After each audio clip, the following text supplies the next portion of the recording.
Nananawagan ngayon ng tulong ang dating miyembro ng That's Entertainment Friday Group at award-winning actor na si Fredmore de los Santos, matapos itong ma-stroke.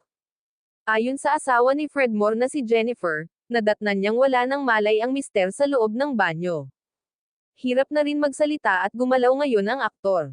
Ayon kay Fred, gusto pa raw niyang makabalik sa showbiz. Sobrang nami-miss ko. Mahal na mahal ko ang showbiz.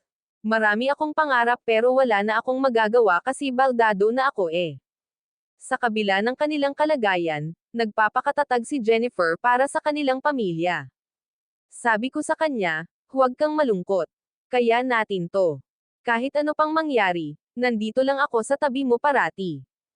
Hindi kita pababayaan. Nagsimula bilang child actor si Fredmore noong 1989 sa pelikulang Ang Lihim ng Golden Buddha.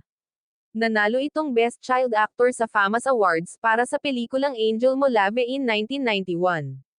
Lumabas din siya sa mga pelikulang Kokak, Gumapang Ka sa Lusak, alias Lakay, Yukit Mo sa Bala at Tirad Pas, The Story of General Gregorio del Pilar.